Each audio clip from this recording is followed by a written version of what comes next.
तो दीक्षा देने के पहले ही बाबा साहब आम्बेडकर ने क्या किया?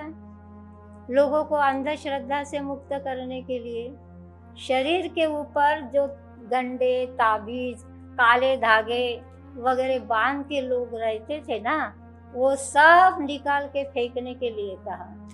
जो लोग दूसरे देवताओं की पूजा करते हैं, किसी भी देवताओं की भगवान समझ के, वो भगवान हमें सम्मान से जीने के लिए कुछ परिस्थिति नहीं देता है, उन भगवान को हम क्यों माने, क्यों उनकी पूजा करें?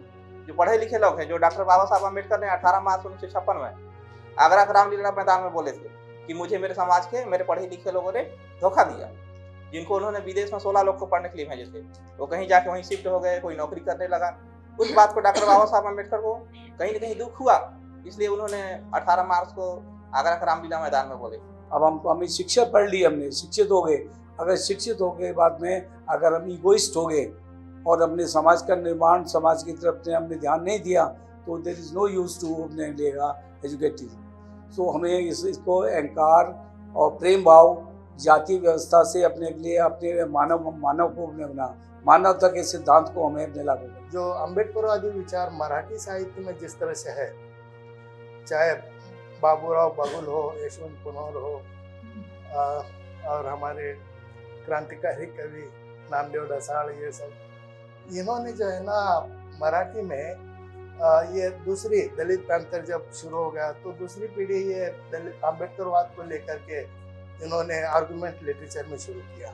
बुद्धिजीवी हर कोई नहीं होता है, कोई हम लोग पूरे बैठे ना, इनकी सोच अलग, उनकी सोच अलग है, तो वैसे ही ये किताब पढ़ने वालों की भी सोच अलग अलग होंगी और किस हिसाब से वो लिखेंगे, किस हिसाब से बोलेंगे, किस हिसाब से उनका जीवन परिवर्तन होगा ये हम नहीं कह सकते, लेकिन हमारी कोशिश है जीवन परिवर्तन करने की, बच्चों की शक्ति की, बुजुर्गों की, बच्चों की, तो ये हम करेंगे। नमो तस्स भगवतो अरहतो सम्मा सम्बुद्धस्स। नमो तस्से भगवतो अरहतो सम्मा सम्बुद्धस्स। बुद्धं शरणं गच्छामि, बुद्धं शरणं गच्छामि, धम्मं शरणं गच्छामि, धम्मं शरणं गच्छामि, संघं शरणं गच्छामि, संघं शरणं गच्छामि, द्वितीयंपि बुद्धं शरणं गच्छामि, द्वितीयंपि बुद्धं शरणं गच्छामि, द्वितीयंपि धम्मं शरणं गच्छामि, द्वितीयंपि धम्मं शरणं गच्छामि, द्वितीयंपि संघं शरणं गच्छामि, द्वितीयंपि संघं शरणं गच्छामि, तृतीयंपि बुद्धं शरणं गच्छामि, तृतीयंपि बुद्धं शरणं गच्छामि, तृतीयंपि धम्मं शरणं गच्छामि, तृतीयंपि धम्मं शरणं गच्छामि, तृतीयंपि संघं शरणं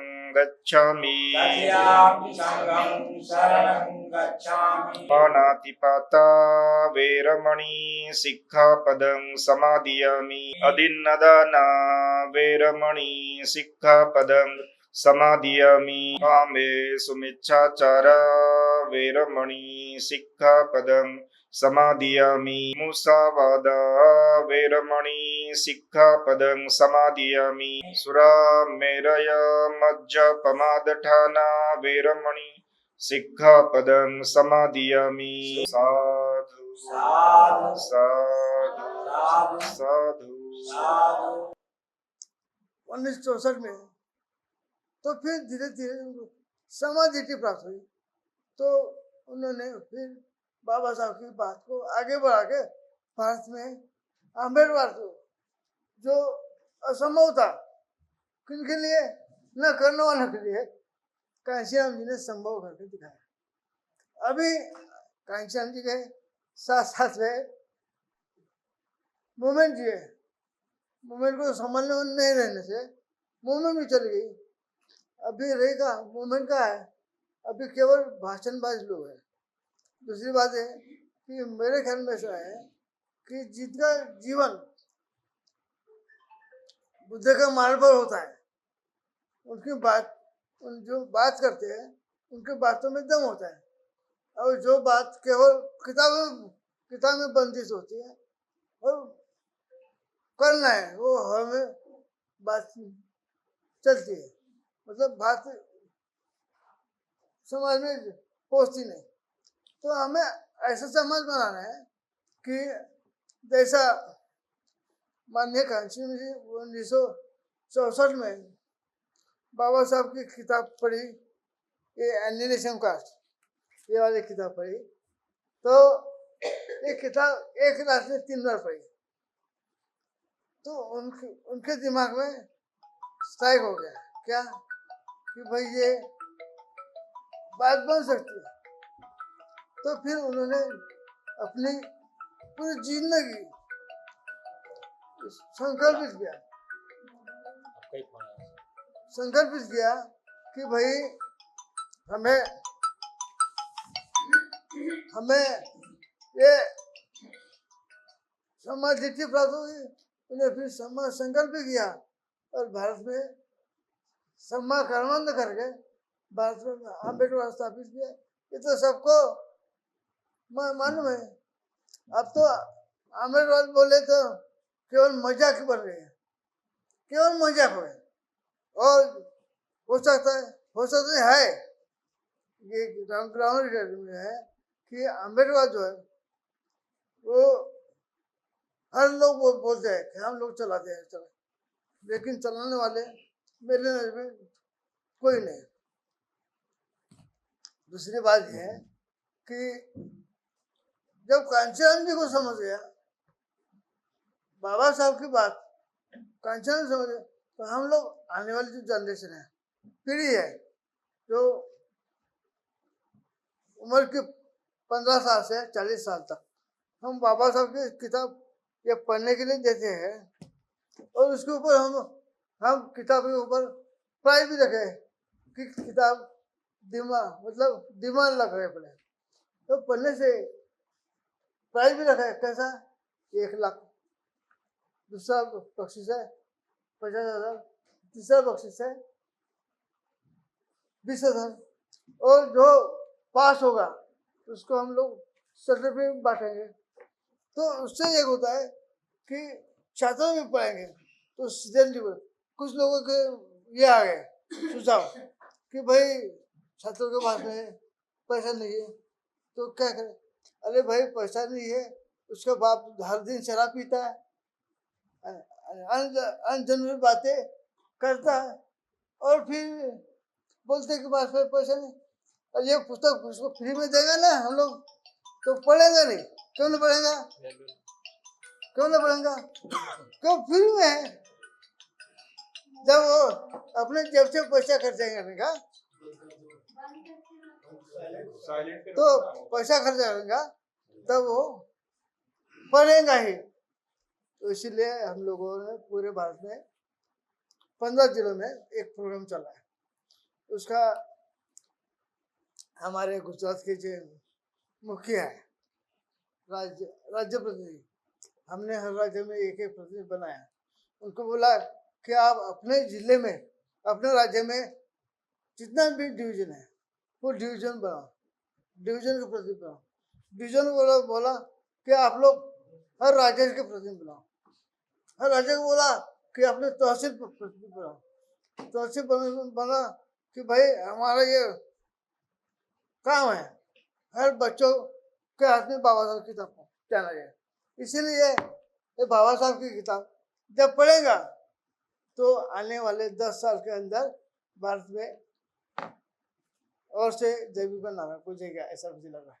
नंबर 2 कि ये जो काम है, ये काम आपके नजर में केवल पुण्य यानी भिक्षु को देता है उससे पुण्य नहीं होता है, ये तो बात है ही। लेकिन ये पुण्य जो है कि बाबा साहब के विचारों को निर्माण करना, ये भी हम लोग पुण्य का काम समझते हैं। लेकिन अभी यह है कि हम लोग जो बैठे हैं, हम लोगों ने पूरे भारत में नोट दिया। कल हमारे गेस्ट थे अपने एडवोकेट पवन कुंदल, उनके पिताजी कल गुजर गए। सब बोले मैं नहीं आ सकता। उनकी टिकट जी थी प्लेन की, वो कैंसिल होती है। हमारी एक राज्य प्रति वो है, उनकी पत्नी एडमिट है। ऐसे लोग नहीं है, लेकिन कुछ लोग आए, क्योंकि हमारा जो मकसद था कि फिजिकली मीट नहीं होना चाहिए, शारीरिक हम लोग एक दूसरे में मिलना चाहिए, तो भी बात बनेगी। तो महत्वपूर्ण बात यह है कि आज की हालत में अंडरवर्ल्ड हमें तेजी से आगे बढ़ाना है, और जो पीढ़ी है हमने वही पीढ़ी को पकड़ा है जो पीढ़ी आज देश को दिशा दे सकती है। मैं अपनी बात बता दूँ कि मैं जब पढ़ाई कर रहा था मैट्रिक में, तो मुझे दिमाग में क्या बात चलने वाला नहीं, तो मैं एग्जाम होने के बाद में बाबा साहब के पास चला गया। बाबा साहब ने मुझे पढ़ाया 1983 में, और बाबा साहब ने मुझे पढ़ाया 83 में, 90 तक मैं बाबा साहब के पास में पढ़ाई की। और मैं बाद में बाबा साहब ढूंढने गया तो मुझे माननीय कांशीराम जी बाबा साहब दिखे। तो मुझे ऐसा लगा है कि लोग जी हाँ, तो मुझे ऐसा लगा कि और से हमारी उम्र तो हो गई है, लेकिन आने वाली जनरेशन को हम लोग कांशीराम जी मना करते। तो ये जो बात है ये कौन कर सकता है? आज की हालत में हम ही लोग कर सकते हैं जो बाबा साहब के विचारों पर यकीन करते। मैं मैक्सिमम लोगों को एक सवाल पूछता हूँ कि भाई बाबा साहब ने जो बात कही है, जो बात किसके ऊपर की थी? बाबा साहब ने बात की थी इंटरनेशनल क्लास। तो हमें इंटरनेशनल क्लास बनाकर बाबा साहब की बात को आगे बढ़ाना है। जब तक बाबा साहब की बात नहीं बढ़ेगी तब तक कुछ नहीं। केवल केवल केवल चंगलवाद है। आज के हालत में सभी लोग चंगलवाद में जीते हैं और चंगलवाद में मरते। और आजकल मार्केट में सभी चल रहा है, क्या है चल रहा है? लेन देन की बात बड़े को मान सकते हैं, विचारधारा की बात नहीं करते। अभी बहुत से लोग हैं जिन्हें कोई भी हो भविष्य में चल के छात्र अवस्था में यदि वो विचार से परिपक्व होता है तो आने वाले जनरेशन पीढ़ी को आगे भी बढ़ा सकता है। उनको समाज दृष्टि भी आ सकती है। समाज दृष्टि आ गया तो समाज संकल्प भी आता है, समाज संकल्प आ गया तो समाज ग्रहण भी आना है।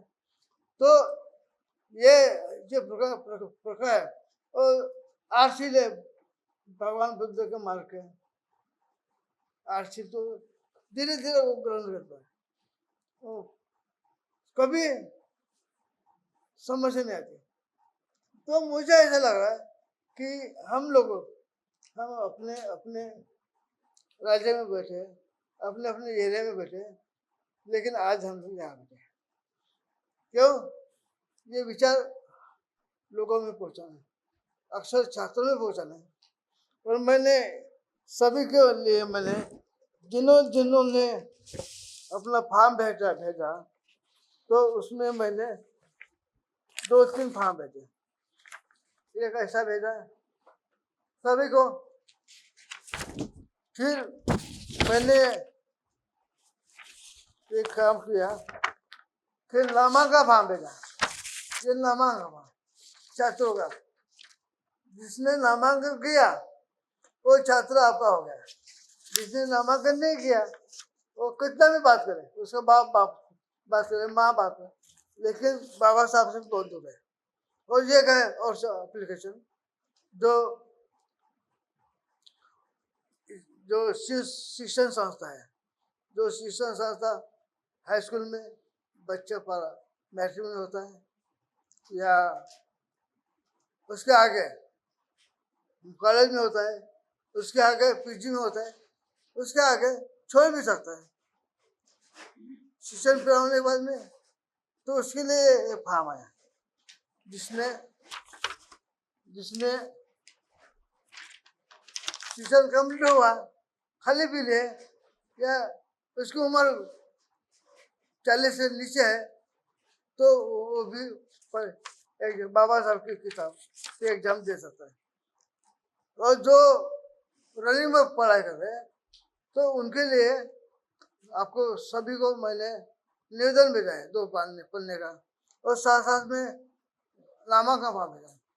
अभी उसमें सबसे काम पूरे गुजरात में से आधे गुजरात में काम हो गया है, करीब 23-24 जिले में हो गया काम, 32 जिले वहाँ काम हो गया। किताब भी मंगवा ली, किताब भी सप्लाई किया, किताब बच्चों ने पढ़ना शुरू किया। क्यों कि काम हो गया। तो ये जो काम है हमारे यहाँ जो प्रिंसिपल को ये 2 पेज का निवेदन देना है, वो 2 पेज का निवेदन देने से छात्र भी बैठेंगे और साथ साथ में बाकी समाज के लोग भी बैठेंगे। किताबें हमारे पास रेडी है, मराठी हिंदी भी छपी है। अभी हिंदी की और छपाने का ऑर्डर दिया है और अगले महीने में इंग्लिश की कापी निकली। तो हम तीनों भाषा और एग्जाम भी गुजरात में होंगी, वहाँ के लोग कहना है पढ़ेगा ही। तो इसीलिए हम लोगों ने पूरे भारत में 15 जिलों में एक प्रोग्राम चला है। उसका हमारे गुजरात के जो मुखिया है राज्य प्रतिनिधि, हमने हर राज्य में एक प्रतिनिधि बनाया। उनको बोला कि आप अपने जिले में अपने राज्य में जितना भी डिवीजन है वो डिवीजन बनाओ, डिवीजन के प्रतिनिधि बनाओ। डिवीजन को बोला कि आप लोग हर राज्य के प्रतिनिधि बनाओ, हर राज्य को बोला कि अपने तहसील प्रतिनिधि बनाओ। तहसील बना कि भाई हमारा ये काम है हर बच्चों के हाथ में बाबा साहब की किताब जाना जाए। इसीलिए ये बाबा साहब की किताब जब पढ़ेगा तो आने वाले 10 साल के अंदर भारत में और से जैविक नारा पूछेगा, ऐसा मुझे लग रहा है। नंबर 2 कि ये जो काम है ये काम आपके नजर में केवल पुण्य यानी भिक्षु को देता है उससे पुण्य होता है, ये तो बात है ही। लेकिन ये पुण्य जो है कि बाबा साहब के विचारों को निर्माण करना, ये भी हम लोग पुण्य का काम समझते हैं। लेकिन अभी यह है कि हम लोग जो बैठे हैं, हम लोगों ने पूरे भारत में नौकरी दिया। कल हमारे गेस्ट थे अपने एडवोकेट पवन कुंदल, उनके पिताजी कल गुजर गए। सब बोले मैं नहीं आ सकता, उनकी टिकट दी थी प्लेन की, वो कैंसिल हो गई। हमारे एक राज्य प्रतिनिधि वो है, उनकी पत्नी एडमिट है। ऐसे लोग नहीं आए, लेकिन कुछ लोग आए क्योंकि हमारा जो मकसद था कि फिजिकली मीट नहीं होना चाहिए, शारीरिक हम लोग एक दूसरे में मिलना चाहिए, तो भी बात बनेगी। तो महत्वपूर्ण बात यह है कि आज के हालत में जो हमें तेजी से आगे बढ़ाना है। और जो पीढ़ी है हमने वही पीढ़ी को पकड़ा है जो पीढ़ी आज देश को दिशा दे सकती है। मैं अपनी बात बता दूं कि मैं जब पढ़ाई कर रहा था मैट्रिक में, तो मुझे दिमाग में क्या बात चल रहा है, तो मैं एग्जाम होने के बाद में बाबा साहब के पास चला गया। बाबा साहब ने मुझे पढ़ाया 1983 में, और बाबा साहब ने मुझे पढ़ाया है 83 में, 90 तक मैं बाबा साहब के पास में पढ़ाई की। और मैं बाद में बाबा साहब ढूंढने गया तो मुझे माननीय कांशीराम जी बाबा साहब की थे। तो मुझे ऐसा लगा है कि लोग तो मुझे ऐसा लगा कि और से हमारी उम्र तो हो गई है, लेकिन आने वाली जनरेशन को हम लोग कांशीराम जी मना करते। तो ये जो बात है ये कौन कर सकता है? आज की हालत में हम ही लोग कर सकते हैं जो बाबा साहब के विचारों पर यकीन करते। मैं मैक्सिमम लोगों को ये सवाल पूछता हूँ कि भाई बाबा साहब ने जो बात कही है जो बात किसके ऊपर की थी, बाबा साहब ने बात की थी इंट्रोड्यूस क्लास। तो हमें इंट्रोड्यूस क्लास बनाकर बाबा साहब की बात को आगे बढ़ाना है। मेरा नाम डॉक्टर तात्याराव सूर्यवंशी है। कर्नाटक से मैं हूँ और कर्नाटक राज्य से प्रतिनिधि के रूप में मान्यवर एडवोकेट साहब ने मुझे नियुक्त किया है। और इस स्नेह सम्मेलन, स्नेह मीट करके ये जो शीर्षक के अंतर्गत हम लोग यहाँ पर मिले हैं। मैं तो पहली बार ही जुड़ा हूँ इस स्नेह और इस एडवोकेट साहब से, लेकिन उनका जो विजन है और विचार है उसको देख करके मुझे यहाँ तक नागपुर तक बिना किसी इसके जो है ना आना पड़ा। तो जैसे कि सर ने कहा कि ये पूरा भारत अगर बौद्धमय करना है तो हमको अम्बेडकरवादी विचार जीवन में अपनाना भी पड़ेगा और समाज में फैलाना भी पड़ेगा।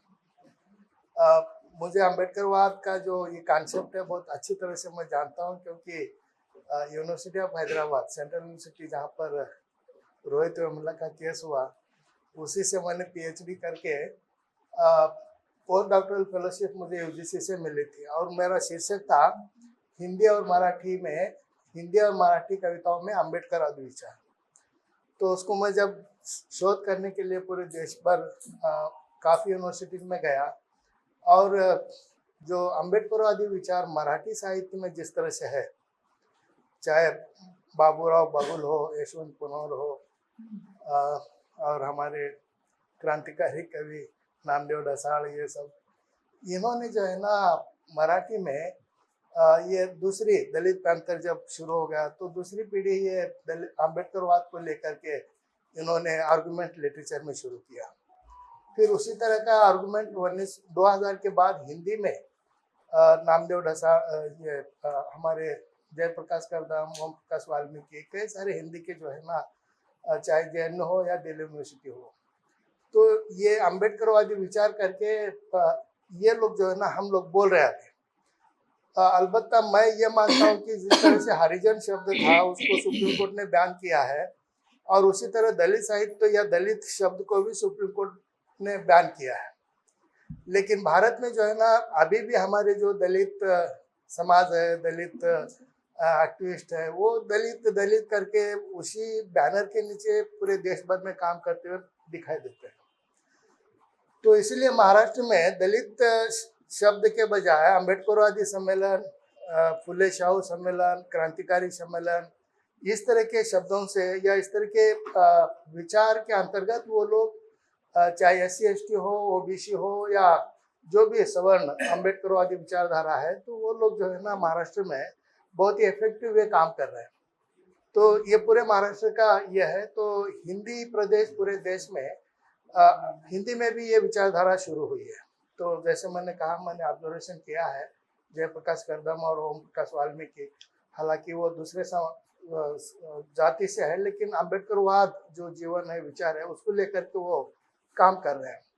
तो हमको भी जो है ना यहाँ पर ये जो प्लेटफॉर्म है, शायद देश में मुझे बहुत अम्बेडकरवादी मान्यवर एडवोकेट साहब का जो मंत्र है, देश को बदलना और अम्बेडकरवाद को प्रसारित करना, तो ये बहुत बड़ा ड्रीम तो है ही है बुद्धमय भारत बनाने का, लेकिन काम भी उतना ही बड़ा है। तो इस काम के लिए यहाँ पर मान्यवर तो बहुत सालों से काम कर रहे हैं, लेकिन हम लोग नए जो भी लोग जुड़े हैं, शायद इस विचारधारा को लेकर के हमको प्रयास करना चाहिए और आगे बढ़ना चाहिए। धन्यवाद। साधु। मेरा नाम लाल सिंह, मैं दिल्ली से हूँ और दिल्ली का प्रभारी हूँ धम्म प्रचारक संघ का। मैं इसको कार्य को अपने कर रहा हूँ और आप सभी को मेरा जय भीम, नमो बुद्धाय। तो आज हमें बताया है कि बाबा साहब द्वारा लिखित एक किताब, जिसे कि जाति बीजनाशक या जाति निर्मूलन शब्द कहा जाता है, इंग्लिश में द एनिहिलेशन ऑफ कास्ट। तो अब तक है इसकी पुस्तक पे कोई ऐसा कोई ज़्यादा काम नहीं हो पाया है, जबकि बाबा साहब का ये विचार था कि कास्टलेस सोसाइटी, जाति विहीन वर्ग बनाया जाए। परंतु मुझे खेद है कि इस विषय पे कोई खास काम नहीं हो पाया, और जिसकी वजह से बहुजन समाज और आज भी जातिवाद और भेदभाव से अपने पीड़ित है, और जिसका कि फ़ायदा मनुवाद उठा रहा है। तो आज मेरी सभी से कि इस चीज़ में हमने सब थोड़ा बहुत नॉलेज है, मगर जो हमारा जो ग्राउंड लेवल है, जैसे कि मैडम ने कहा कि वो धरातल ग्राउंड लेवल पे काम करती हैं, स्लम एरिया पे काम करती हैं। स्लम एरिया में इस पुस्तक के बारे में वो कुछ नहीं पता उनको, और उनका जो आज भी जाति भेद पे शोषण हो रहा है, तो सबसे पहले, और उन्हें नहीं इस पुस्तक के बारे में पता है, ना बाबा साहब के विचारों के बारे में पता है, ना तथागत बुद्ध के बारे में पता है।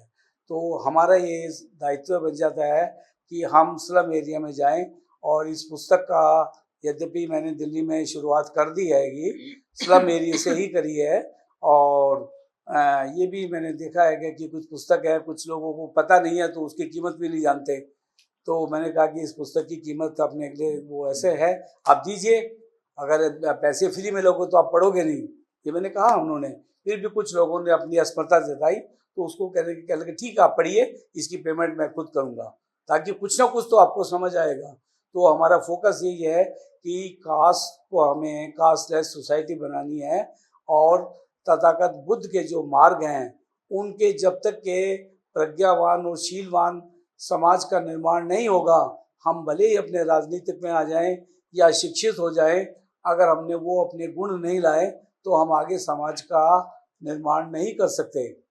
तो इसलिए ये चीज़ है कि जो भी बुद्ध तथागत बुद्ध का मार्ग हैगा, उस बुद्ध के मार्ग पे अपने के लिए चलें, उनके जो उपदेश हैं उनको लोगों को फैलाएं और लोगों तक उसमें जाए, तभी लोगों के अंदर मानवता पे अपने आएगी। जाति व्यवस्था जो उनका है उससे दूर होंगे।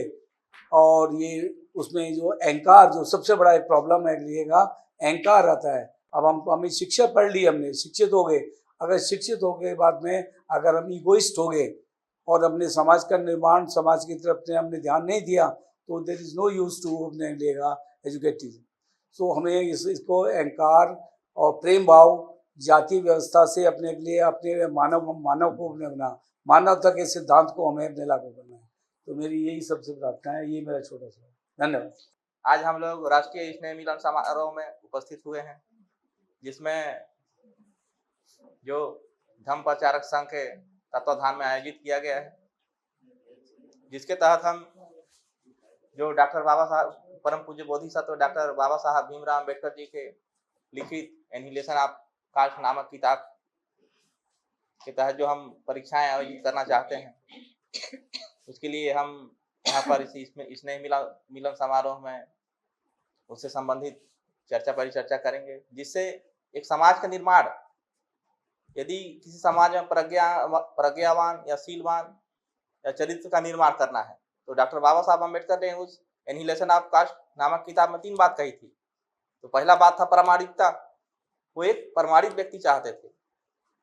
दूसरा था नैतिकता, वो नैतिक मूल्य वाला व्यक्ति चाहते थे। तीसरा था ईमानदार। इस चीज को मान्यवर कांशीराम साहब ने उस किताब को एक दिन में 3 बार या 7 बार पढ़े।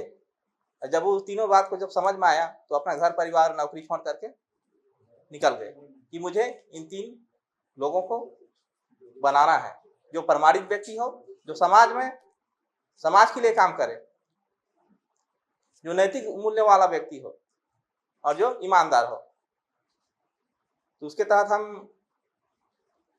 हमारा प्रयास है कि हम जो बाबा साहब का जो सपना था, जिन्होंने बाबा साहब ने अपने चिंतन में 3 तरह के उनका चिंतन था जो समाज से अपेक्षा करते थे। पहला कौन थे कि शिक्षित कर्मचारी, शिक्षित लोग, जिससे समाज के कार्य के लिए जो टाइम टैलेंट ट्रेजरी है, वो शिक्षित कर्मचारियों के द्वारा ही समाज को प्रज्ञावान या शीलवान बनाने के लिए, आप उसके बढ़ने के लिए उसमें मदद कर सके, तो शिक्षित कर्मचारी हैं। दूसरा शिक्षित लोग हैं, जो पढ़े लिखे लोग हैं, जो डॉक्टर बाबा साहब अम्बेडकर ने 18 मार्च 1956 में आगरा के रामलीला मैदान में बोले थे कि मुझे मेरे समाज के, मेरे पढ़े लिखे लोगों ने धोखा दिया। जिनको उन्होंने विदेश में 16 लोग को पढ़ने के लिए भेजे थे, वो कहीं जाके वहीं शिफ्ट हो गए, कोई नौकरी करने लगा, उस बात को डॉक्टर बाबा साहब अम्बेडकर को कहीं न कहीं दुख हुआ, इसलिए उन्होंने 18 मार्च को आगरा के रामलीला मैदान में बोले कि मेरे समाज के मुझे मेरे पढ़े लिखे लोगों ने धोखा दिया है। पढ़े लिखे नहीं, लिखे पढ़े लोग हैं। उन्होंने समाज में 3 चीजों की अपेक्षाएं की थी कि मेरे समाज में यदि 10 डॉक्टर, 20 इंजीनियर या 30 वकील हो जाएं, उनका अपेक्षा थी कि समाज का जो दुख दर्द तकलीफ है वो खत्म हो जाएगा। लेकिन क्या आज 10 डॉक्टर या 20 इंजीनियर या 30 वकील आज 30 लाख 30 करोड़ से भी ऊपर है, लेकिन क्या हम डॉक्टर बाबा साहब अम्बेडकर के अपेक्षाओं को पूरा कर पाए? नहीं कर पाए। तो उनकी कहीं न कहीं बहुत बड़ी अपेक्षाएं थी, इन सबको हमको समझने की आवश्यकता थी। बाबा साहब अम्बेडकर ने 29 मार्च, मेरे को सन याद नहीं आ रहा, 1934 या 35 में बोले थे कि शिक्षित बनो, संघर्ष करो और संगठित रहो। उनकी ये 3 बात महत्वपूर्ण बात है। आज हम शिक्षित तो बन गए हैं, संघर्ष भी अपने अपने स्तर पर कर रहे हैं, संगठित भी हैं, लेकिन किस स्तर पर? जहां हमको शिक्षित बनना था उस स्तर पर हम शिक्षित नहीं बन पाए, जहां हमको संघर्ष करना था उसमें हम संघर्ष नहीं कर पा रहे हैं, जहां हमको संगठित रहना चाहिए वहां हम संगठित नहीं रह पा रहे हैं। तो कहीं ना कहीं हम बाबा साहब अम्बेडकर के सपना को अधूरा ही छोड़ पाया है। इसलिए डॉक्टर बाबा साहब अम्बेडकर ने बोला था कि मैं जो कारवां यहाँ तक छोड़ आया हूँ उसको यहीं तक रखे रहा है, इसको और नीचे मत जाने देना। जिसके लिए मानव काशीराम साहब थे, उनके कारवां को आगे बढ़ाने के लिए वो आगे आए और उन्होंने जो शोषित वंचित जो समाज है उसमें जो हमारे महापुरुष थे, जो तथागत गौतम बुद्ध से लेकर के मानव काशीराम साहब तक थे, उनके सपना को पूरा करने के लिए समाज के बीच में आके हम आपको उचित आगे बढ़ने के लिए संदेश दिए। तो जो डॉक्टर बाबा साहब अम्बेडकर का जो सपना था उस सपना को हम जरूर पूरा करेंगे। मैं छत्तीसगढ़ से आया हूँ, मेरा नाम डॉक्टर अशोक कुमार टंडन है, मैं पेशे से अधिवक्ता हूँ जिला एवं सत्र न्यायालय में। तो हमारा प्रयास है कि हम बच्चों को परीक्षाएं आयोजित करवाएं, उनको शामिल करें ज़्यादा से ज़्यादा संख्या में। और जो डॉक्टर बाबा साहब अम्बेडकर जो जाति का समाप्ति के लिए जो बात बोल रहे थे, एनिहिलेशन ऑफ कास्ट में, तो हम चाहते हैं कि इसका जो पढ़ेगा और उसको जो पढ़ेगा वो समझेगा और जो समझेगा वो जाति का विनाश जरूर करेगा। मैं भी उस धरती से आया हूँ जहाँ मानवर काशीराम की विचारधारा का बीजारोपण हुआ। कुछ सालों से वो खंडित आ गई हैं, तो पुनः हमको नए जमीन तैयार करने के लिए जाना पड़ेगा। माननीय अधिवक्ता महोदय चक्रधर राज जी का मैं बहुत बहुत आभारी हूँ कि किसी ग्रुप से मेरा नंबर लेकर के मुझे कई बार चर्चा करने का अवसर दिया। जो वास्तविक चीज़ है धरातल की कि बाबा साहब के लोग कैसे जानेंगे। ठीक है, कुछ लोगों ने मानवर काशीराम को जाना, परखा, जहाँ जैसा स्थिति थी या परिस्थिति के अनुसार अपना काम किया। अब जब तक युवाओं के प्रति, आज युवा पीढ़ी का दौर है, अब हम लोग को कुछ काम बहुत धरातल में सीमित हो गया है। युवाओं को जो प्रैक्टिकल का प्रायोगिक का जो ये परीक्षा का आयोजन है, इसमें ज़्यादा से ज़्यादा हम फोकस देंगे। जब युवा हमारा तैयार होगी तो हमारी घर परिवार तैयार होगा। जब तक हम घर परिवार हमारा तैयार नहीं हो तो आगे हम उन्नति नहीं कर पाएंगे, प्रज्ञावान शीलवान समाज नहीं तैयार होगा। इसके लिए बहुत सारे लोग फंडे हैं, बहुत सारे भिक्षु लोग, बहुत हमारे भिक्षु लोग लगातार आंदोलन भी कर रहे हैं, तैयार भी कर रहे हैं। लेकिन जो वास्तविक चीज़ है, जिसके लिए आवश्यकता चीज़ है कि महान बोधिसत्व बाबा साहब के महान क्रांतिकारी विचार कैसे हो। देखिए, बाद में लड़ाई होती है। 2 चीज़ यहाँ मैं सावधान करना चाहूँगा, इस ब्राह्मणवाद और अम्बेडकरवाद में चलिए नहीं तो कोर्ट कचहरी में चक्कर लाते रहेंगे। ये बाद ही हमको भ्रामक बनाता है। महान ऐसे महापुरुषों के क्रांतिकारी विचारों को, विचारधारा को कैसे प्रभावित करें। जिस प्रकार एक नदी में छोटे छोटे नाले उस बड़ी नदी में मिल जाती, बहुत बड़ी धार आ जाती, इसलिए छोटे छोटे तबके लोग विचारधारा को प्रभावित करेंगे, तब जाके मानव का कल्याण हो सकेगा। ज़्यादा ना कहते हुए भाषण देने को नहीं कि कब किसने क्या किया, मैंने बता दिया कि मैं उस धरती से आया हूँ कि जहाँ बौद्धिज्म का बीजारोपण हुआ है। अब मानवर काशीराम साहब के अगुवाई में काफ़ी कुशल हम लोगों ने, हमारे 8 विधानसभा है, 6 विधानसभा विधायक बने, 3 बार सांसद बने हैं। आप सब लोगों को देखा और सुना होगा कई मीडिया चैनल के माध्यम से। मैं सभी का आभार व्यक्त करता हूँ और बहुत साधुवाद करता हूँ कि आप अवसर माननीय अधिवक्ता महोदय जी ने मुझे कम समय में अवसर दिया। सभी का हृदय से आभार। नमो बुद्धा, जय। जैसे हम बोल रहे हैं कि जाति पाति का विनाश, जैसे कि हमारे संस्कृति भेदभाव से ही शुरू हुई है। जो हमारा इतिहास घड़ा हुआ है जाति भेद से ही घड़ा हुआ है। जाति पाती, यानी एक प्रकार से व्यक्ति व्यक्ति में गुणात्मक जिंदगी जीने के लिए मजबूत करना ही एक संस्कृति बनी हुई है, जो संस्कृति सालों से चल रही है। उस संस्कृति को तोड़ने के लिए फुले जी ने भी संघर्ष किया है, बाबा साहब ने भी संघर्ष किया है, माननीय काशीराम जी ने भी संघर्ष किया है, और हमारे जैसे कई बुद्धिजीवी जो हम यहाँ उपस्थित हुए और भी है जो नहीं आ सके किसी कारणवश, वो भी जाति भेद के निर्मूलन के लिए काम कर रहे हैं। और निश्चित ही अगर हम एग्जाम लेते हैं तो जैसे कि हम बोल रहे हैं कि कोई पढ़ता नहीं, कोई क्या पढ़े, आज की जनरेशन किताबों को हाथ ही नहीं लगाता, ये किताब बोलो या कोई भी किताब बोलो। तो हम लोग रजिस्ट्रेशन फीस तो हम ले रहे हैं 100 रुपये, और हम कह रहे हैं कि हम ये किताब आपको फ्री में दे रहे हैं, उनको ये किताब फ्री में ही दे रहे हैं ताकि उनको लगे, क्योंकि कोई भी इस बाबा साहब की किताब को लेने के लिए आपको पुस्तकालय तक नहीं जा रहा है, किसी भी दुकान तक के नहीं जा रहा है। जैसे हमारी मीटिंगें होती है हर जगह, तो वहाँ पे बुक स्टॉल्स लगते हैं, लेकिन कोई नहीं ले पाता है किताबें। आइए पढ़ लिया, देख लिया, रख दिया। क्योंकि अभी बहुत से कार्यक्रमों में जाती हूँ, बहुजन समाज पार्टी की जिला उपाध्यक्ष भी रह चुकी हूँ भोपाल से, तो मैं इस प्रक्रिया को अच्छे से जानती हूँ। लेकिन अभी हम उनको किताब दे रहे हैं। मेरे पास तो मेरे साहब को बोला कि जब तक मेरे पास किताब नहीं है मैं फॉर्म भरने का रोक रही हूँ, क्योंकि मेरे पास किताबों की डिमांड आ रही। हमने पीडीएफ से उस किताब को लोगों तक पहुंचा कि भैया तब तक आप इसको पढ़ो, हम तो किताब फ्री में देंगे। लोगों को क्या लगता है भैया पैसे तो ले रहे हैं लेकिन किताब भी देंगे या नहीं देंगे, इसके लिए भी लोग ये निश्चित नहीं थे, तो वो भी हमको करना पड़ा। और मैंने कितने रात को जाके किताब कलेक्ट की, इन साहब को बताया, और लोगों तक तुरंत, क्योंकि अभी हम लोग कैंटीन से आए बुद्ध गया से, मैं अस्वस्थ होते हुए भी मैं फॉर्म भरा, क्योंकि मैं जो भी जिम्मेदारी लेती हूँ मेरे उसको जिम्मेदारी को करना ही मेरा परम कर्तव्य होता है। और इसीलिए मैं समाज में टिकी हूँ, अस्वस्थता के बावजूद भी मैं काम करना चाहती हूँ और करती रहूंगी जब तक है। जो हम किताब के माध्यम से एग्जाम ले रहे हैं, इसका एक प्रकार से बहुत अच्छा रिजल्ट आ सकता है। हम पढ़े लिखे लोगों तक भी जा रहे हैं, और जो नहीं कम पढ़े लिखे हैं उन तक भी पहुंच रहे, बच्चों के साथ हम लोग बुजुर्ग तक भी पहुंच रहे हैं। तो बुजुर्ग तो उस वक्त का बुजुर्ग तो कुछ ना कुछ तो जानता है, लेकिन फिर भी किताब को अच्छे से नहीं पढ़ पाया और नहीं लिख पाया। बात यहाँ आएंगे, हम किसकी मीटिंग बाद में लेंगे, कल लेंगे, कब लेंगे मुझे नहीं मालूम। मेरे पास बहुत से क्वेश्चन है जो मैं सबको पूछूंगी। बहुत सी बातें तो ये होती है कि हम फॉर्म कैसा भरेंगे, फॉर्म भरने के बाद हमारे पास क्वेश्चन कैसे आएंगे, क्वेश्चन कैसे आएंगे, ये भी हमको बच्चों तक पहुंचाना है। क्योंकि परीक्षार्थी इसकी एग्जाम तो हमने बहुत से दिए हैं, कॉम्पिटिटिव एग्जाम दिए हैं, लेकिन हमने इसके माध्यम से एग्जाम नहीं दिए ना, तो हमारे पेपर कैसे आएंगे इसके बारे में भी जानकारी चाहिए होंगी, जिसको डिस्कस करना होगा। और नॉर्मली अगर जो हम व्हाट्सएप तैयार कर रहे हैं, व्हाट्सएप पे भी हमारे जो स्टूडेंट आ रहे हैं, परीक्षार्थी आ रहे हैं, उन तक के प्रश्न उत्तर पहुंचे, ताकि उस हिसाब से पढ़े। किताब तो पढ़ेंगे ही, और क्वेश्चन आंसर जैसे वो 20 क्वेश्चन आंसर निकलते हैं, वो लोग पढ़ते हैं बच्चे लोग, उसी के आधार से किताब है। तो उसी तरह से हमको ये भी करना पड़ेगा। मैं ज़्यादा नहीं बोलने की मेरे पास बहुत है, लेकिन मैं ज़्यादा बोलूँगी, बस मैं यही बोलूँगी कि इस किताब से हम एग्जाम दिलाते हैं तो निश्चित ही, जैसे हम बोल रहे कि माननीय काशीराम में परिवर्तन आया, क्योंकि बुद्धिजीवी हर कोई नहीं होता है, कोई हम लोग पूरे बैठे ना, इनकी सोच अलग, उनकी सोच अलग है। तो वैसे ही ये किताब पढ़ने वालों की भी सोच अलग अलग होंगी, और किस हिसाब से वो लिखेंगे, किस हिसाब से बोलेंगे, किस हिसाब से उनका जीवन परिवर्तन होगा, ये हम नहीं कह सकते। लेकिन हमारी कोशिश है जीवन परिवर्तन करने की, बच्चों की, शक्ति की, बुजुर्गों की, बच्चों की, तो ये हम करेंगे। और इसमें आप हम सभी के साथ वो सहयोग मिलेगा और हम लोग सफल होंगे।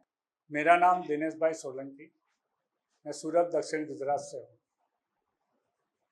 JIDC से रिटायर होने के बाद मैं अपने ऐसे संघ, संगठन और मीटिंग में जाते हुए सब जाना, ये वास्तविकता है कि लोग आम्बेडकरवाद या आम्बेडकर या अपने बहुजन समाज के संतों, महंतों, महापुरुषों ने का नाम तक नहीं जानते होंगे। उन्होंने क्या थे, क्या किया, वो तो बात की बात। जो बुद्धिजीवी वर्ग है यहाँ जो उपस्थित है वो तो जानते होंगे, तो वो बात यहाँ दोहराने की कोई जरूरत नहीं। ये बात लेके हमको समाज में जाना है। तथागत बुद्ध और उनका धम्म और बाबा साहब आम्बेडकर के क्रांतिकारी विचार, शिक्षण, संवैधानिक मूल्यों का कैसे जतन किया जाए, उसका प्रचार प्रसार और माहिती देके समाज को जागरूक करना है। बात आई अपनी समाज को प्रज्ञावान, शीलवान बनाने की बात। किसी से कहने से कोई नहीं बनेगा, खुद को आचरण करना पड़ेगा। जब भी तो कहा गया है को निपो भव। तो एक मिशन बहुत अच्छा है कि हम एक परीक्षा आयोजित करके हम संपर्क में आए, चक्रधर साहब के, गुजरात के हमारे कन्वीनर साहब के संपर्क में आए और हर गुजरात के जिले जिले में कन्वीनर नियुक्त हुए। हर कन्वीनर ने अपने अपने मेहनत से काम किया और मैं दुख के साथ बताता हूँ, आज सूरत हमारा जो है मिनी महाराष्ट्र है, इतना अम्बेडकरवाद है, लेकिन मुझे पूरा प्रतिसाद नहीं मिला। इतनी मेहनत की मैंने, 50 फॉर्म बहुत मुश्किल से भराया। तो ये जागृति लाना है, खाली भाषण, प्रवचन, मान सम्मान यही चल रहा है, वो मैं देख रहा हूँ, मुझे अनुभव है। अपने किसी की निंदा खोदनी नहीं करते हुए उनको भी साथ में लेने चलना है। भाई ये नहीं, ऐसा करो। किसी धर्म के बाबत में विरोध नहीं करना है, किसी व्यक्ति के बाबत में निंदा नहीं करनी है, उनको भी साथ लेके चलना है। ये करो नहीं, ये करो। अपने बाबा साहब का विचारधारा और तथागत बुद्ध का जो धम्म है उनका प्रचार प्रसार हो, अपना समाज प्रज्ञावान शीलवान बने और उसके हिसाब से अपना समाज, राज्य और देश समृद्धमय और प्रगतिशील बने। बस इसी शब्दों के साथ में मेरी वाणी को विराम देता हूँ। नमो बुद्धाय, जय भीम, जय संविधान, जय भारत, जय मूल निवासी, जय जोहार। तो मेरा जय भीम, नमो बुद्धाय। मेरा नाम आंचल मिश्राम है, मैं छत्तीसगढ़ बालोद जिले से हूँ। मैं छत्तीसगढ़ के बारे में थोड़ा सा बताना चाहूँगी कि हमारे छत्तीसगढ़ में मोस्टली लोग अनएजुकेटेड है। इसकी वजह से हमारे छत्तीसगढ़ में बहुत ज़्यादा रूढ़िवादिता है। तो सबसे ज़्यादा मतलब वहाँ के लोगों में वो पुराने विचारधाराओं वाले, वो बैगाट, जादू टोना, ये सारी चीज़ें वहाँ ज़्यादा देखने को मिलती है। तो इसके और पढ़े लिखे, सिर्फ लड़कियाँ थोड़ी बहुत पढ़ी लिखी हैं, बाकी लड़कों को अगर देखा जाए तो लड़के बहुत कम एजुकेटेड हैं और लड़कियाँ भी एक निश्चित वहाँ तक से ही पढ़ पाती है, ग्रेजुएशन और पोस्ट ग्रेजुएशन तक ही पढ़ पाती है और वो बहुत कम। और हमारे छत्तीसगढ़ में ऐसा है कि वो जो जादू टोना, बैगा वैगा, इसकी वजह से ना रूढ़िवादिता बहुत ज़्यादा है। इसलिए मैंने साइकेट्रिक सोशल वर्क का एक कोर्स लिया है, जिसमें हम उनको मतलब साइकेट्रिक के साथ साथ में हमारा काम ये भी होगा कि हमें उनको समाज से सामाजिक रूप से उनका मेरे को शब्द नहीं आ रहे हैं कि उनका माइंड डेवलप कर सके कि कैसे उनको इन रूढ़िवादिताओं से हट सके। अभी रिसेंट में हमारे हॉस्पिटल में, अपने हॉस्पिटल का नाम नहीं लूँगी, बट हमारे हॉस्पिटल में एक केस आया था जिसमें एक 28 साल की लड़की और एक 60 साल का एक बूढ़ा आदमी था जो बैगा था। उसके घर वाले उसको लेके जाते थे कि उसका झाड़ फूक करने के लिए, बट इसके साथ साथ उसका अनैतिक रूप से दोनों का संबंध बन गया और फिर वो लड़की 28 साल की वो उस 60 साल के व्यक्ति के साथ चली गई, भाग गई घर से। और ये एक बार नहीं, ये 2 बार चीजें हुई है। तो जिसके कारण वो लड़की का मानसिक स्थिति बहुत खराब हो गया और उसको एक मानसिक अस्पताल में आना पड़ा। तो मतलब मोस्टली ये है कि हमारे छत्तीसगढ़ में है कि रूढ़िवादिता, जादू टोना, बैगा, इन सारी चीज़ों में महिलाएं बहुत आगे, वो उनका वो जो मानसिक स्थिति है ना वो खराब होते जा रहा है। मेरे कुछ विचार रखने के लिए मुझे जो अनुमति दी गई, बुलाया गया है, उसको मैं अपने ही मन के विचार बताऊंगी और किसी के नहीं। ये जो स्नेह सम्मेलन रखा है तो प्रज्ञावान, शीलवान, चारित्र्यवान लोग कैसे तैयार हो जाए और बुद्ध धम्म का प्रचार और प्रसार किस तरह से हो, यही उद्देश्य से रखा गया है। तो समाज में कई संगठनाएं हैं, कई प्रकार के लोग हैं, सब अपने अपने तरीके से धम्म का प्रचार कर रहे हैं।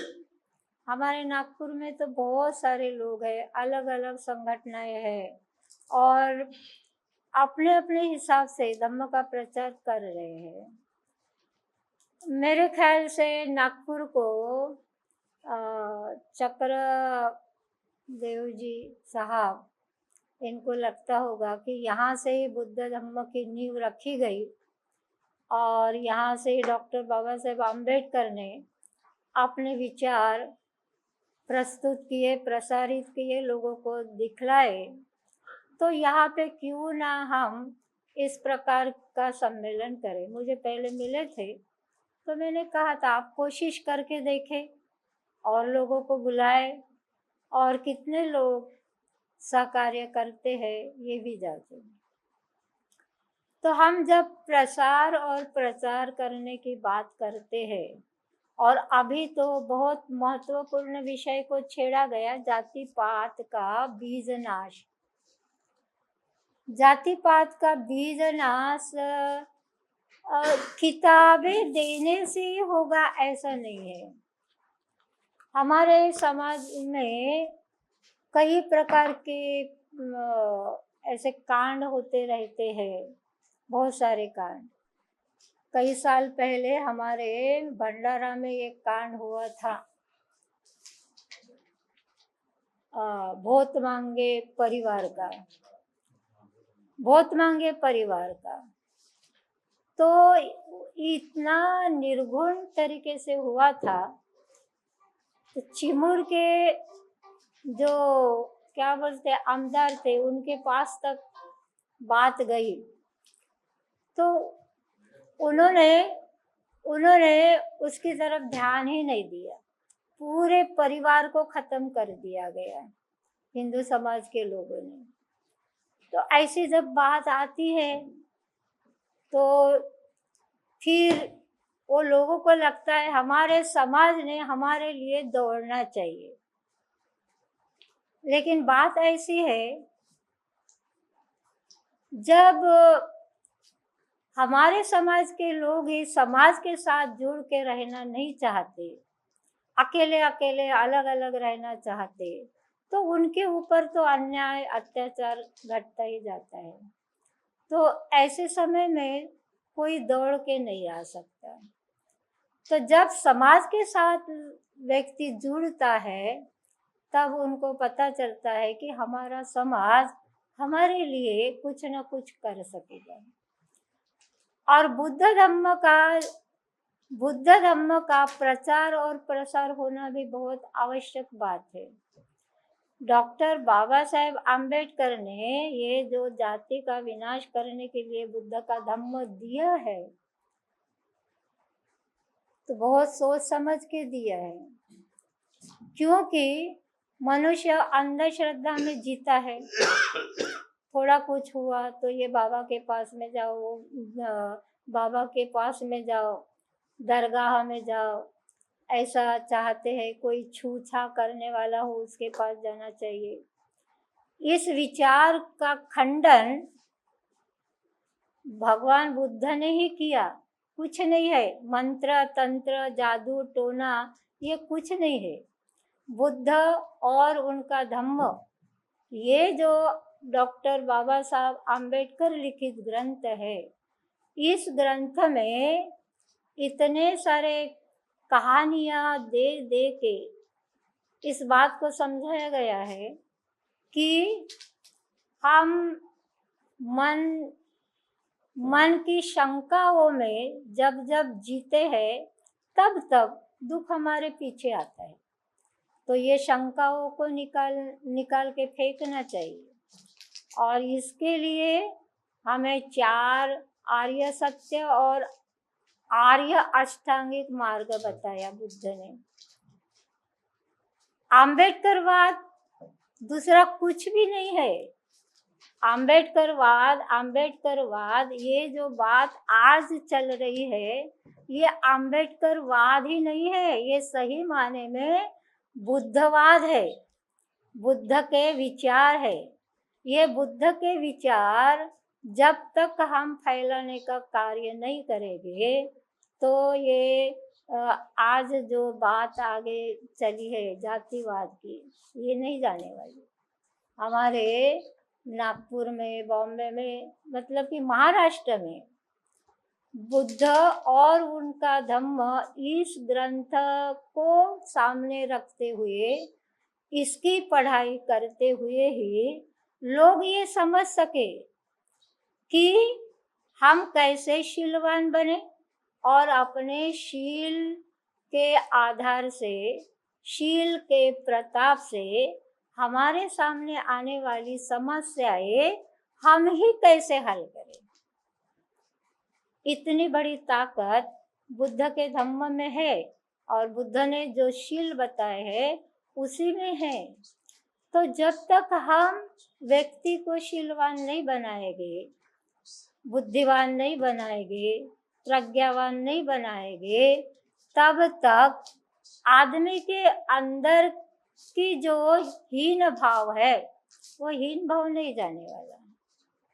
और ये मन के अंदर जो हीन भाव है, ये हीन भाव जब जाएगा तब हमारा समाज ये खुद कहेगा कि मैं साधारण इंसान नहीं हूँ, मैं दलित नहीं हूँ, मैं एससी नहीं हूँ, मैं तो ब्राह्मण हूँ और असली ब्राह्मण हूँ।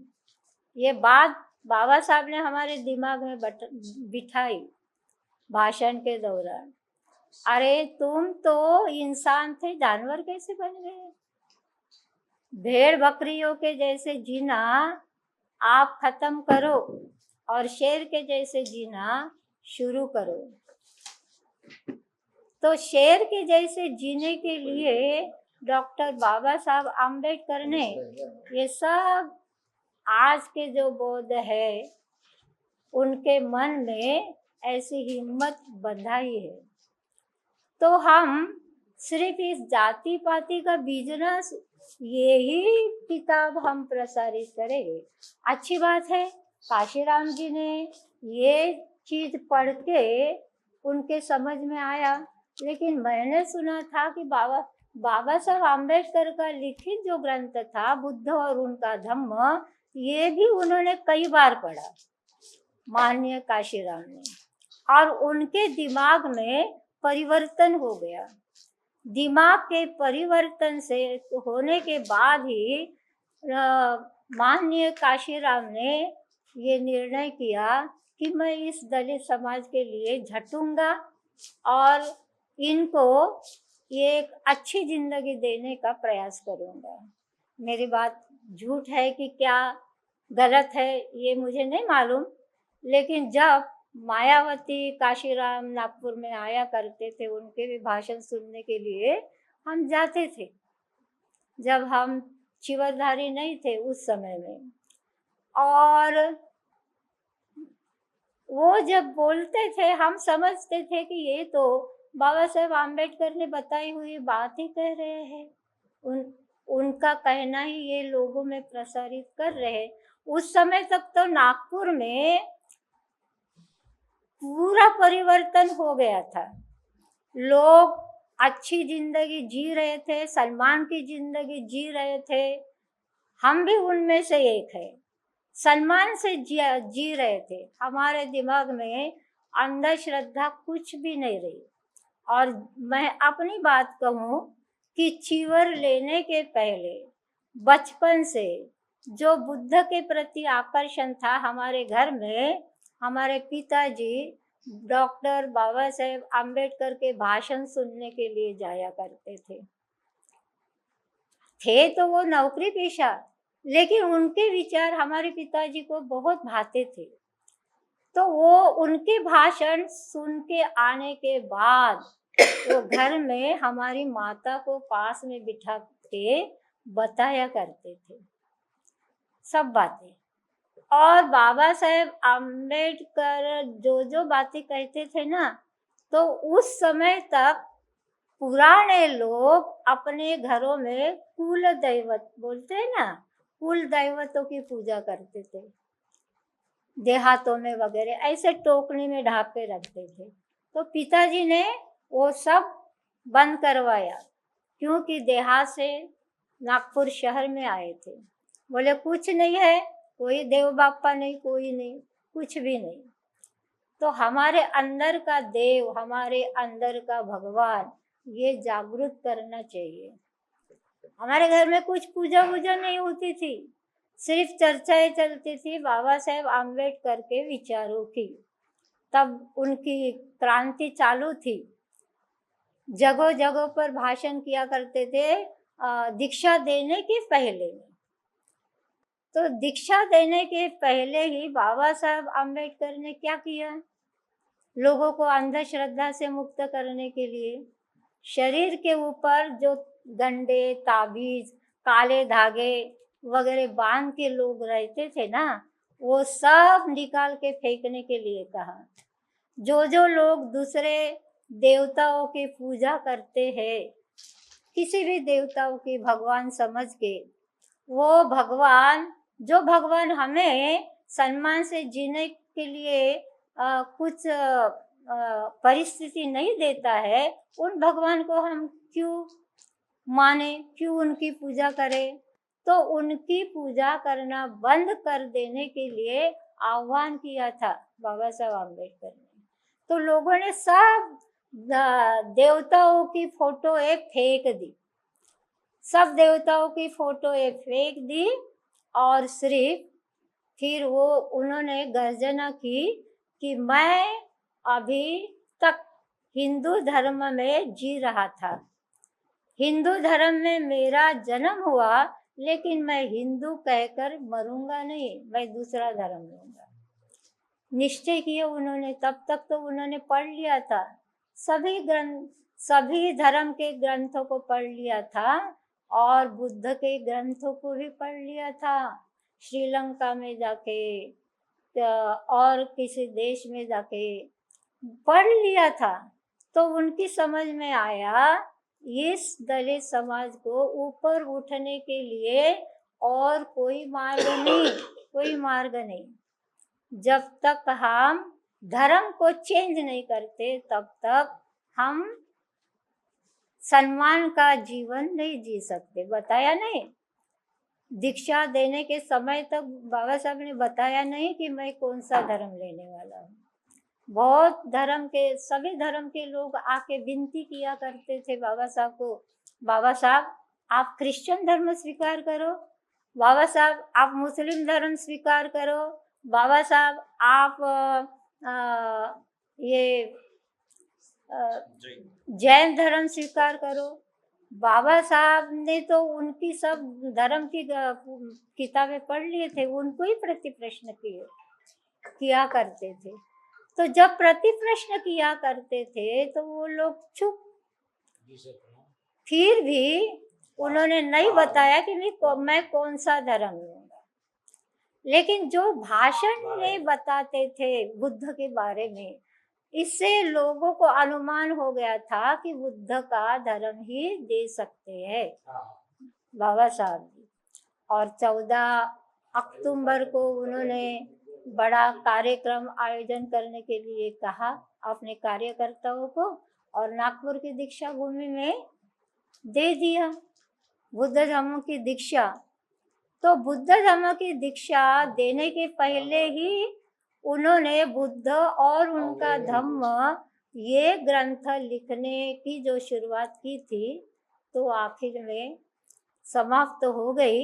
इसमें सभी विषयों के ऊपर उन्होंने बताया है। जो हम ईश्वर को मानते हैं, ईश्वर क्या है, कहाँ है, वो ईश्वर को किसने बनाया है, ये बातें जब तक हम नहीं सीखते तो लोगों को नहीं बता सकते कि कहाँ भी ईश्वर नहीं है।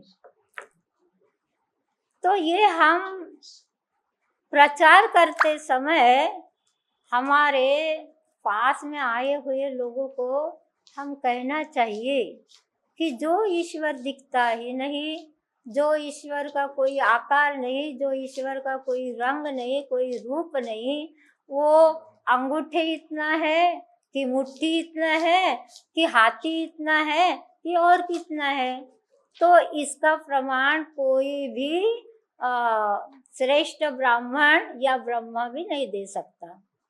तो जिसमें विवाद हो वो ईश्वर है ऐसा हम क्यों माने?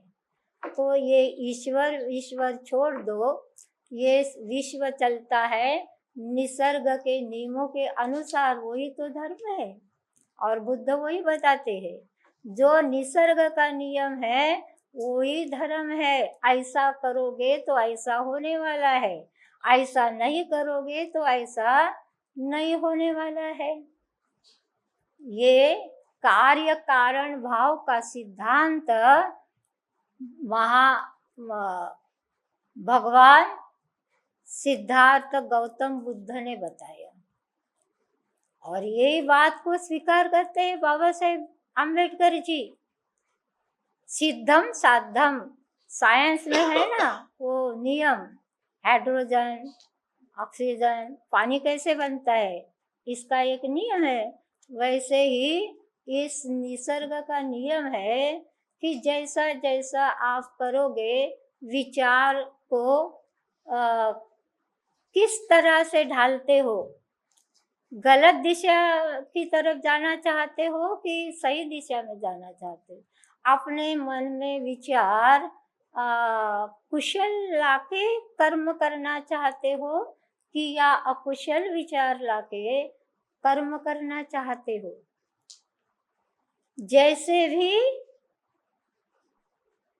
जैसे भी प्रकार से आप कर्म करोगे उसका फल तो मिलने वाला ही है।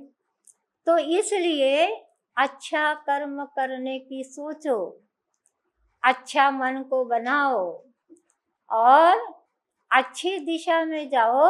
अपने मन में गंदे विचार ना आने दो, किसी की बुराई मत सोचो, किसी का घात करने का मत सोचो। सब मनुष्य मात्र एक जैसे है ऐसा सोचो और उनके प्रति मैत्री की भावना रखो, ऐसा ही बताया है। इसी करुणा के भाव को डॉक्टर बाबा साहब आम्बेडकर ने अपने मन में समाया, वृद्धिंगत किया और अपने समाज के हाल के ऊपर चिंतन किया और उस समाज को मैं इस गंदगी से, इस पीड़न से बाहर निकालूंगा, ऐसा संकल्प किया और उस संकल्प के आधार पे ही उन्होंने अपने कार्य किया। आज मनोमिलन समारोह में उपस्थित सभी अतिथिगण, सभी के सुखी एवं मंगलमय जीवन के लिए सभी को मैं मंगल कामना मैत्री देता हूँ कि आप सभी लोगों का मंगल हो, कल्याण हो। तो बोधिसत्व परम पूज्य डॉक्टर बाबा साहब आम्बेडकर ने इस देश का संविधान लिखा और संविधान लिखने के बाद देश को सुपुर्द किया और 26 नवंबर 1949 को। तो बाबा साहब आम्बेडकर को बहुत सारे विद्वान लोगों ने पूछा कि बाबा साहब, आपने इस देश की जो घटना लिखी है, संविधान तैयार किया है, तो ये कौन से प्रिंसिपल से आपने लिया, कहाँ के तत्व मूल्य लाके इस घटना को आपने, इस संविधान को तैयार किया? आपने अमेरिका की लोकशाही मूल्य से यह घटना तैयार की है क्या? तो बाबा साहब ने कहा नहीं। तो आपने इंग्लैंड की लोकशाही मूल्यों से इस देश की घटना तैयार की है क्या? तो बाबा साहब ने कहा नहीं। फ्रांस की लोकशाही मूल्यों से इस देश की घटना, संविधान आपने तैयार किया क्या? तो बाबा साहब ने कहा कि नहीं।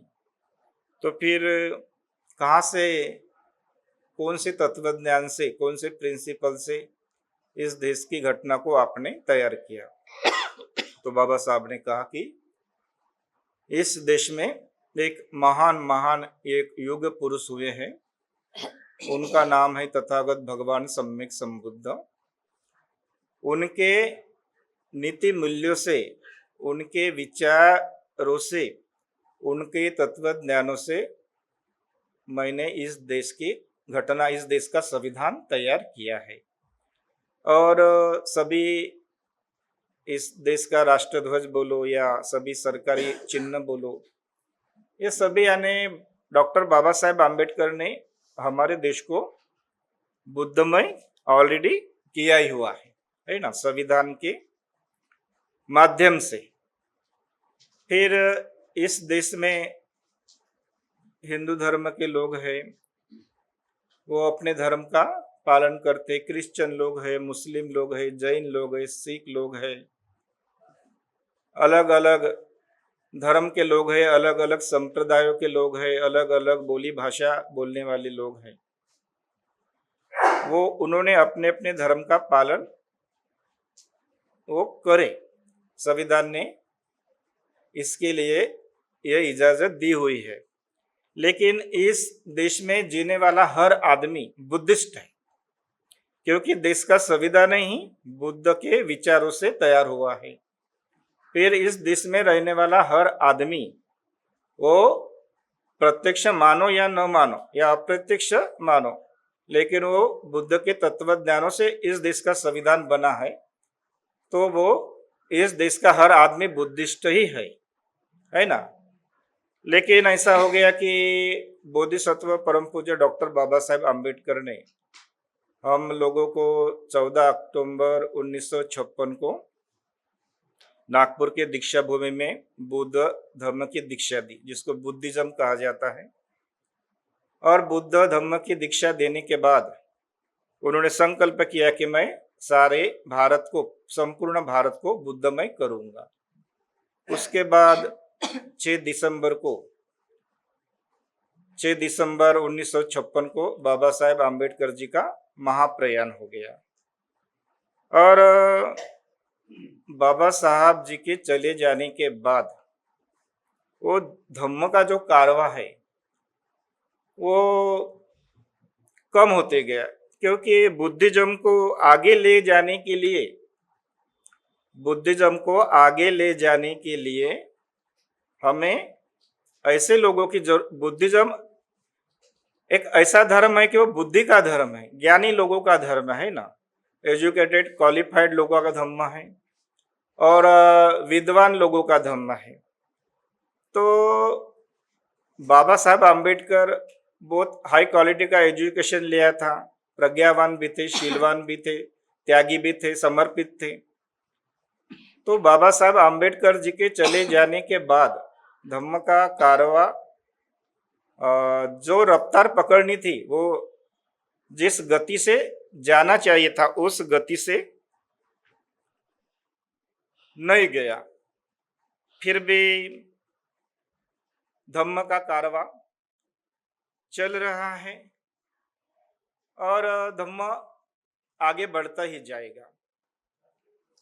आप सभी को नमो बुद्धाय जय भीम।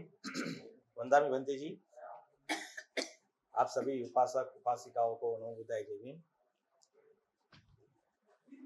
महाकारुणिक तथागत बुद्ध बोधिसत्व डॉक्टर बाबा साहेब आम्बेडकर, उनके चरणों में 3 बार हम नमन करते हैं।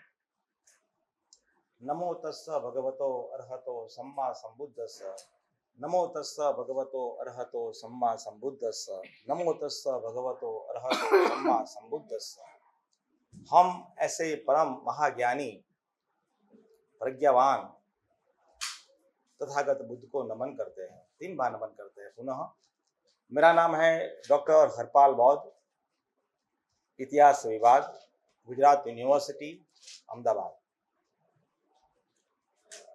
चक्रधर साहब का हम शुक्रगुजार है कि उन्होंने एक प्रयोजन रखा धम्म प्रचारक संघ के माध्यम से, और हम सभी के सामने एक संकल्प रखा कि हमें बाबा साहब के विचारों को जन जन तक पहुंचाना है, लोगों तक पहुंचाना है। अगर लोगों तक पहुंचाना है तो हम कौन सा माध्यम अपनाएंगे, है ना? और उस माध्यम से हम लोगों तक पहुंच सकते हैं। तो सर ने पूरे भारत में 10 से 12 राज्यों में बाबा साहब का जो ग्रंथ जो है एनिहिलेशन ऑफ कास्ट, जाति का संपूर्ण विनाश, उस पे ये बात सोची कि हम प्रतियोगिता रखें। अक्सर हम देखते हैं कि आज के टेक्नोलॉजी के युग में ज़्यादातर हम पढ़ते नहीं हैं, तो लोगों को पढ़वाना और हमारे महापुरुष जो हुए हैं उन महापुरुषों के विचारों से अवगत कराना, ये महत्वपूर्ण उद्देश्य उसके पीछे रहा है। तो बहुत ही सराहनीय सर आपका ये प्रयास है, और हम सब साथ में मिलकर, ये कोई चक्रधर साहब का या धम्म प्रचारक संघ का या कोई अलग अलग संगठन का ये मिशन नहीं है, लेकिन ये हमारा मिशन है ना। हमें इस मिशन को हमारा मिशन बनाना है, तब जाकर हम बाबा साहब की विचारधारा को स्थापित कर सकेंगे। बंते जी ने भी बताया कि आम्बेडकरवाद जो है ना, वो बुद्धवाद है। हम एक सिक्का है तो सिक्के के दो पहलू है, और दोनों पहलू में हम देखते हैं कि एक तरफ बुद्ध है, तथागत बुद्ध है, तो दूसरी ओर बाबा साहब डॉक्टर आम्बेडकर है। इतना महान पुण्यशाली काम उन्होंने किया, और 1956 में उन्होंने बुद्ध धम्म को उजागर करके हमारे सामने प्रस्तुत किया, और करोड़ों लोगों का जीवन बदल गया। जिस समाज को बोलने का हक नहीं था, ऐसे हम बैठ के बात तक नहीं कर सकते थे, हम रास्ते पे चल नहीं सकते थे, अच्छी तरीके से सांस नहीं ले सकते थे, है ना। कितनी सारी पाबंदियां हमारे पे लगी हुई थी, लेकिन बाबा साहब हुए। 1950 का पहले का इतिहास हम देखते हैं और 1950 के बाद का हम इतिहास देखते हैं, तो उसमें जमीन आसमान का फर्क है। और हम देखते हैं कि दो जो महत्वपूर्ण जो घटना जो 20वीं सदी में जो हुई, इन 20th सेंचुरी में, दोनों महत्वपूर्ण घटनाओं में बाबा साहब हमें स्पष्ट रूप से देखने को मिलते हैं। एक तो है कि भारत का संविधान, कि जिन्होंने करोड़ों लोगों का जीवन बदल दिया, तो वो बनाने वाले, the maker of Indian constitution, the architect of Indian constitution, and he was doctor B.R. Ambedkar. और दूसरी महत्वपूर्ण घटना यह है कि उन्होंने मरी हुई मानवता को जीवित किया है। इस देश में मानवता जो है ना, वो यानी कि मृत पाय हो चुकी थी। 2500 साल पहले तथागत बुद्ध ने ये मानव मूल्य को स्थापित किया था। हर एक को समानता दी थी, वहां कोई जात नहीं था, कोई भेद नहीं था, कोई डिस्क्रिमिनेशन नहीं था। और तथागत बुद्ध ने बताया था कि मेरा धम्म जो है महासागर है, उसमें कोई ब्राह्मण नहीं है, कोई क्षत्रिय नहीं है, कोई वैश्य नहीं है, कोई शूद्र नहीं है, कोई अस्पृश्य नहीं है, सभी मनुष्य है। सभी लोग मेरे धम्म में आते हैं तो सभी महासागर हो जाते हैं। कितनी बड़ी बात, समता, बंधुता, न्याय, मैत्री की बात सिखाई थी। तो यही धम्म को 2500 साल के बाद ये वीरान भूमि में बाबा साहब ने उसको पुनर्जीवित किया। तो दूसरी महत्वपूर्ण घटना में भी बाबा साहब उसमें सम्मिलित है। तो हम कह सकते हैं कि 20वीं सदी में जो परिवर्तन आया है, और आज 21वीं सदी हम जो देख रहे हैं, तो 21वीं सदी जो है ना, वो बौद्धमय भारत की सदी है। हम कह सकते हैं सीना थान के वो हम ये बात जो है वो कह सकते हैं कि 21वीं जो सदी जो है वो बुद्धिज्म की है, और भारत है वो बौद्धमय होगा। बाबा साहब ने ये बात कही थी कि I want to sacrifice everything for the propagation of Buddhism. अगर मैं ज्यादा जी लेता हूं, अगर मुझे 5 साल मिल भी जाते हैं, तो मैं पूरे भारत को बौद्धमय बनाऊंगा। कितना बड़ा संकल्प लिया था। और आप देखिए कि एक व्यक्ति में शील कितना है, जैसे भंते जी ने बताया ना, कि शील की ताकत कितनी महत्वपूर्ण है। शील की ताकत से उस व्यक्ति ने पूरे समाज को बदल दिया। बाबा साहब ने 1950 में संसद में ये बात कही थी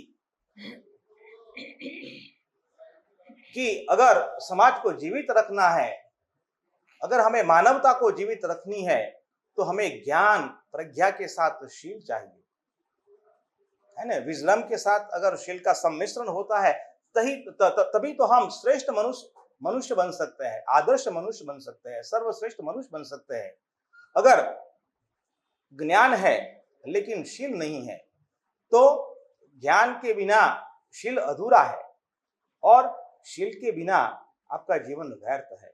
तो दोनों की बहुत ही महत्वपूर्ण अहमियत बाबा साहब ने वो बात हमारे सामने रखी थी, और उन्होंने जो संकल्प जो लिया और 5 लाख लोगों को बौद्ध बनाया था, कितना बड़ा काम उन्होंने किया। तो आज हमारी जिम्मेवारी बढ़ जाती है है ना। हम अक्सर कहते हैं हम कि हम बाबा साहब के वंशज हैं, तो हमारा कर्तव्य बनता है, हमारी जिम्मेवारी बनती है कि उन्होंने जो संकल्प जो लिए हैं, उन्होंने जो काम किया है, वही काम को हमें आगे बढ़ाना है। आगे कैसे बढ़ा सकते हैं? हमें छोटी छोटी जिम्मेवारी लेनी है।